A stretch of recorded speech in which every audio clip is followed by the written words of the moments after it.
Hey guys, welcome back to CCL Biology, and if you are new here, then welcome. This is the channel for easy to understand biology lessons. Whether you are a high school student who's looking for some help with your general or AP biology class, or even if you're a college student taking that intro bio course, you are in the right place. I am your friendly biology nerd. Thank you so much for tuning in to my channel. Today I'm doing a Make It Make Sense video, and I'm going to make some sense of the differences when it comes to atoms, molecules, elements, and compounds. So if you're confused about all that and want to make some sense of it all, then stay tuned.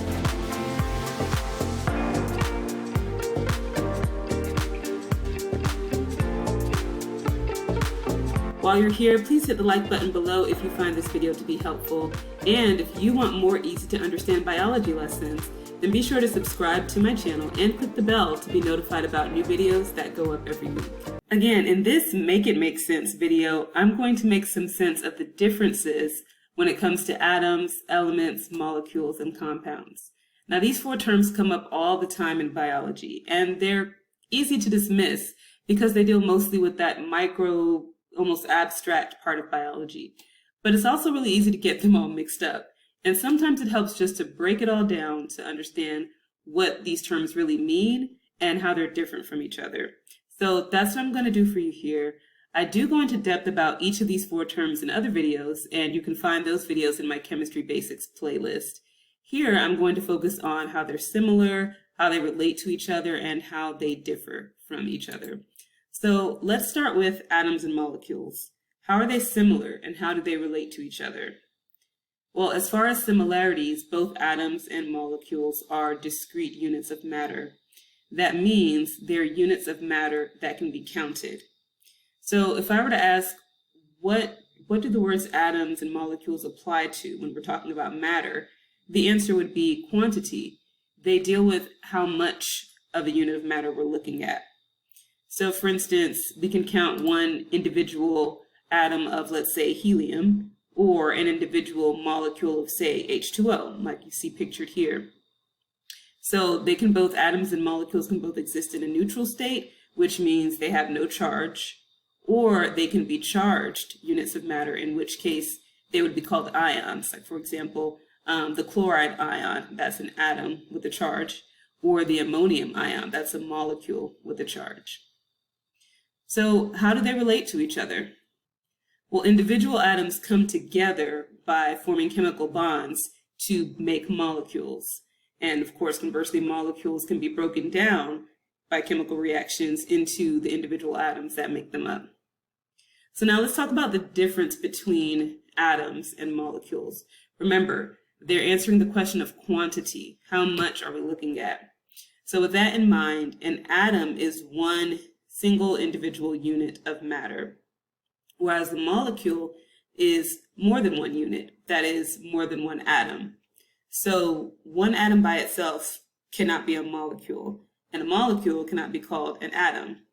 So I can have an atom of hydrogen. That would mean that I have one unit of hydrogen with a mass of about 1 AMU, 1 atomic mass unit. Or I can have two hydrogen atoms that come together by a chemical bond to make a hydrogen molecule. And if I were to break that hydrogen molecule apart, break the bond that brought them together, then I would get individual hydrogen atoms. Now, if I tried to break down a hydrogen atom, I would get subatomic particles, which again, I talk about in another video.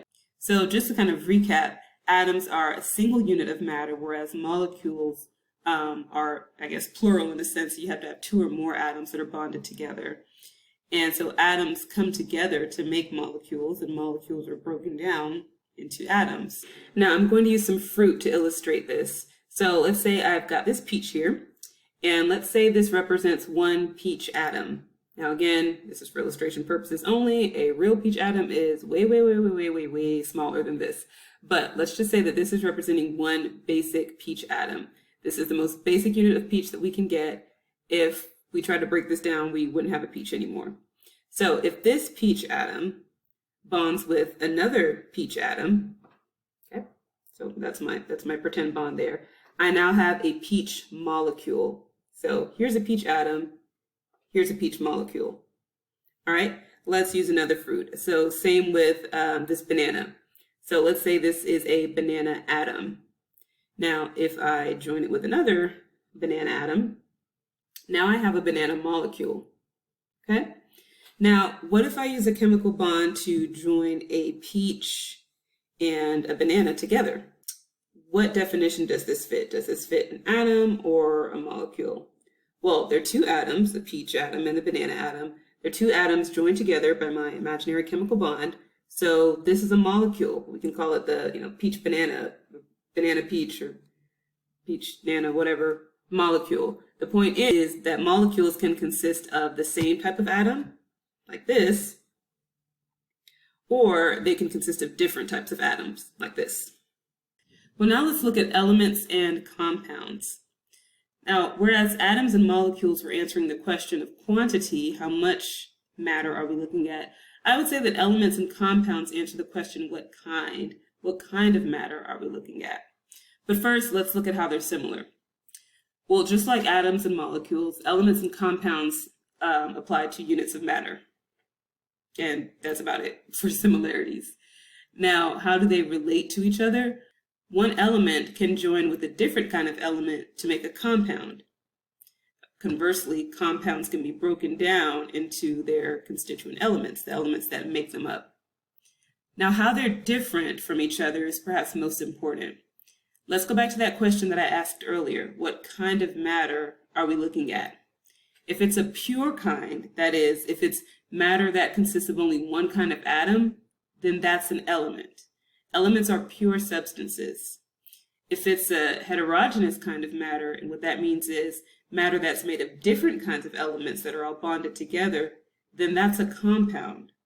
So like a molecule, a compound consists of two or more atoms that are bonded together. They're similar there.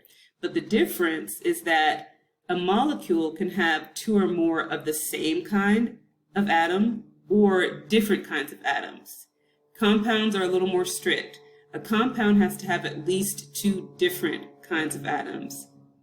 For example, if we look at H2O, this has three atoms, two hydrogens, and one oxygen. Now, since there are at least two different kinds of atoms, hydrogen and oxygen, then H2O is a compound. And as we saw in a previous slide, it's also a molecule, so it fits the definition of both. And I also have here two hydrogen atoms that are bonded together. This would be an element because it's still a pure substance. It's the same kind of atom. Let's go back to the peaches and the bananas.